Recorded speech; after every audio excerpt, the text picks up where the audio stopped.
Alright, hello everybody, welcome back to my channel. My name is Gabriel. Coming at you from Queens, New York.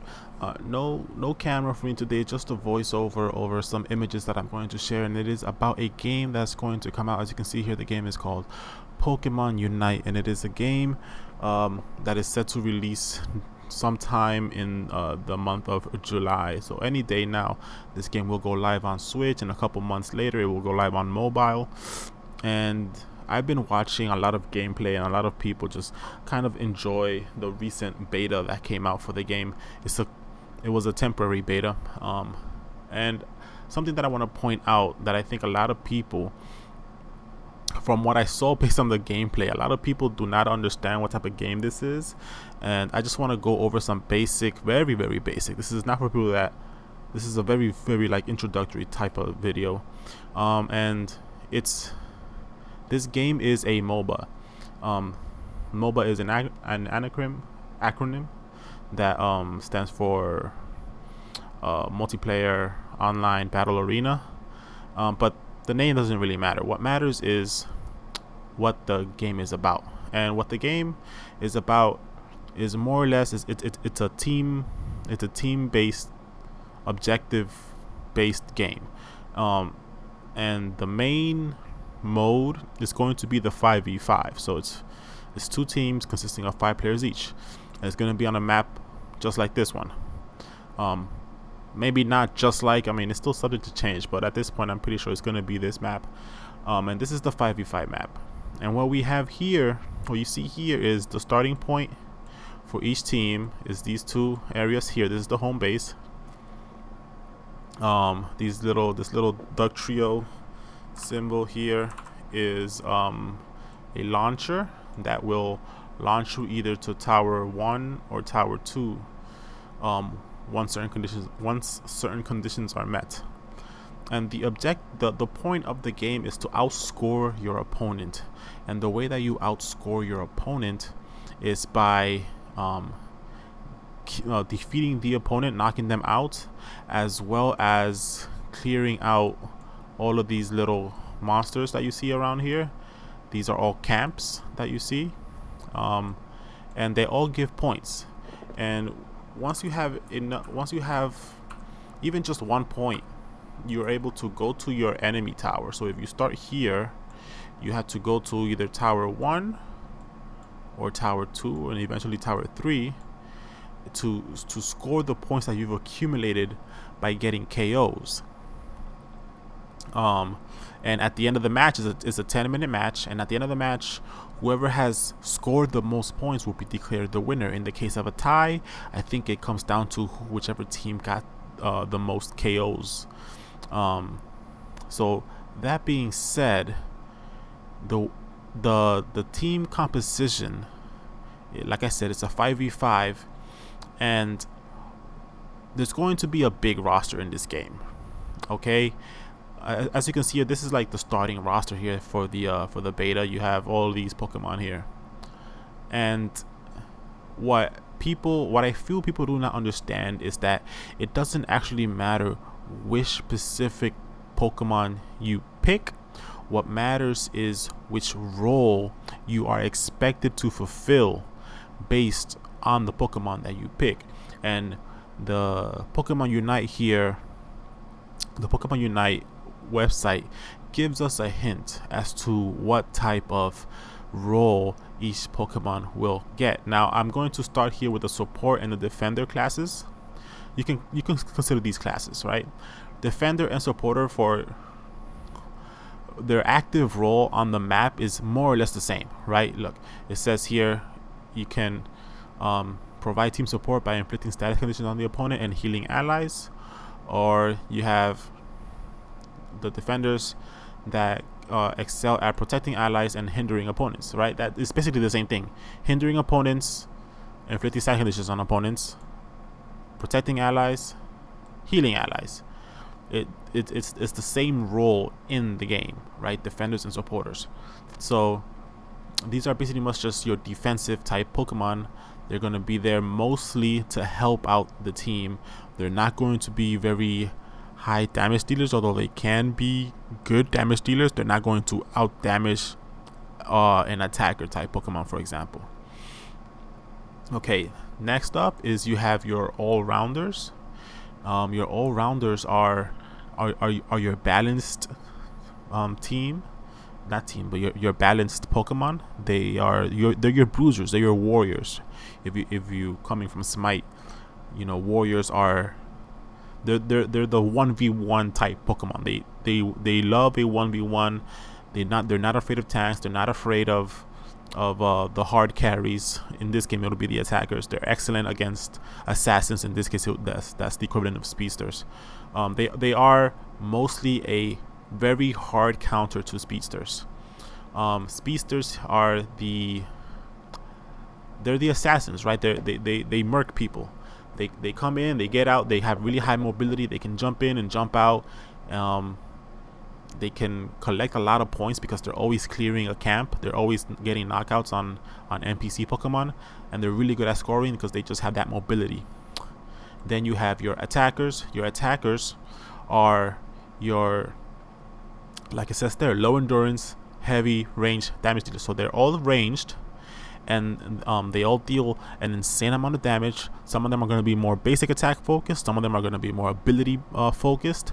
But they're all these are the DPS of the team, and the only downside is that they are also very squishy, low endurance. Right? They don't have a lot of hit points.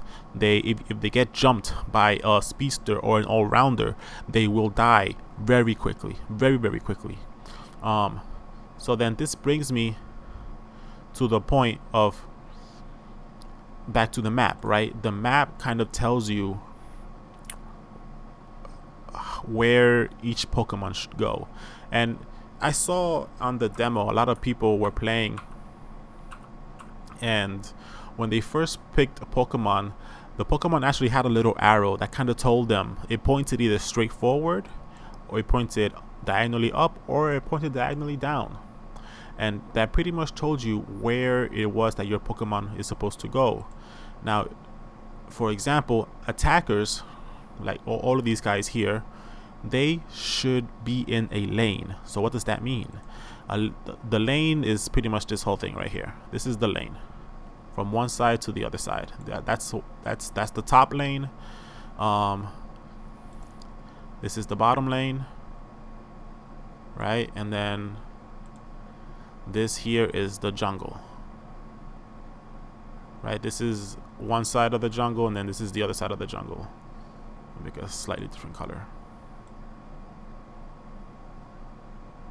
right? So as you can see, this map is almost perfectly symmetrical. If you cut it right in half, like straight down the middle, it'll be more or less the same thing as if you cut it straight across this way. It'll be more or less the same. And what you have to realize is when you pick a Pokemon, you have to play that Pokemon strength. Now this is a Pokemon game, but it does not use the stats and elemental interactions and all this type of stuff from the Pokemon RPG. This is not an RPG. This is a MOBA. This is a team-based game that pretty much just has a Pokemon skin. So think League of Legends, think Smite, think Dota 2. There's a bunch of MOBA style games out there that you can think of to give you an idea of what you should be doing, right? So attackers, for example, like I said, they're very squishy, but they're really good at dealing damage, right? So usually what you want is a supporter type Pokemon and or a defender type Pokemon to babysit the attacker until the attacker is more or less self-sufficient. So this means that attackers and supporters / defenders are lane heavy. They belong in the lane. This is like if you're starting on the left side, you want to go top or you want to go bottom. If you have an attacker, you probably want to go top, right? And you want one of your supports or defenders to go with you and just babysit you. They should be letting you get all of the kills, all of the early KOs, So when the match starts, you come out here and you immediately go to this monkey, this 8-mon here, and this Lillipup. If I'm not mistaken, they are one-time spawns. All the 8-mons that you see, and all the Lillipups that you see, once you kill them, they don't come back. The only spawns that respawn are the crawfish and the, oh, I forgot what they're called. Aldino, I think is what they're called. Those respawn. Same thing for the Ludicolo here and the Buffalont. They respawn. Yeah, the crawfishes all respawn. The Aldinos respawn. And then this Zapdos here, this Rotom here, and this Groudon here, they're all objective Pokemon. So they're gonna take some help to take down, but they do give you buffs when you do take them down. But anywho, as you can see here, the map is symmetrical, right? But the camps are actually somewhat they're diagonally, the actual minion camps are diagonally symmetrical, which means that the Ludicolo is on the top, is near top lane from the left team, from the blue team here, but it's on the bottom right of red team. Same thing with the Buffalont. The Buffalont is is near the bottom lane for blue team and is near top lane for red team. Now I'm not 100% sure on which Pokemon gives which buff, but there are two buffs. One of them is the blue buff and the other one is the red buff. I'm not exactly sure what each buff does, but depending on how you play, that might determine who you want to be on each lane, right? Because you usually, and we're gonna go back to the team comps here, the map tells you where each Pokemon should go. Now, like I said, you want attackers on your team, right? The thing is that they have low endurance, so they need a babysitter. So that's usually going to be a defender or a supporter, right? So they're lane Pokemon. If you look at the map, the Buffalont buff or the Ludicolo buff, I forgot, one of them is definitely better for an attacker to have than the other, which means that buff is the lane where you want that attacker to go to. But that's more towards mid and late game. Early game, you kind of want to, this area here that I circled, this is called the jungle. The jungle is more or less designated for the jungler, right? This is a Pokemon, in other games a champion, that is going to spend most of their time killing mobs in the jungle, in this area here. And in this game, those are the speedsters, right? They have high mobility, they have high offense, and they're able to get in and out very fast. These are the people that you want in the jungle. So, but it's a 5v5, right? So we've designated an attacker and a support / defender to one lane. We've designated a jungler into the jungle area. So then that leaves the other lane. If you want a fully balanced team, you're probably going to want at least one all-rounder and then another attacker, right? Or you can go double all-rounder if you want a little bit more of a tacky type of thing. I mean, this is general, this isn't hard set. Obviously there could be matches with even maybe another speedster or maybe another defender, stuff like that, but generally speaking, you want one all-rounder, you want one speedster, you want one attacker, and then you want one defender and or support on the team. After that, you could double up on an attacker, you could double up on a speedster, you could double up on an all-rounder. You usually don't want to double up on a defender or support, simply because you're getting a lot of defense, but you're sacrificing some really good options for damage, and you can't win just on defense alone, right? You gotta be able to kill your opponent. So once you've designated once you pick that's pretty much where you want to stay at, right? So when you come out the home base, an attacker and a defender should be going to top lane or bottom lane. an attacker and an all-rounder should be going to the whichever lane the attacker and the support didn't go to, and then one of the speedsters should be going into the jungle, right? They should be literally, maybe they could help clear out one of these two 8-moms, but then they should go straight into the Lillipup, and right from the Lillipup,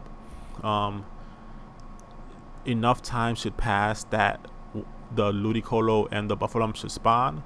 From that, the crawfish, or crawfish, and then the other buff to crawfish, and then into lane. By the time they get out of lane, they're going to be level 5 at least. I mean, out of the jungle, they're going to be level 5. And the laners should be taking out all of these Ardinos, these crawfish. I don't think they will have spawned by the time that they're making their way down the lane here. But by the time that they take out this 8-mon and these two Odinos, they're probably going to be contesting this Odino with the other team. And then at that point, the Vespicuians and the Combies will have spawned. Same thing for top lane. The top lane is going to want to take out the 8-mon on their way to the first tower.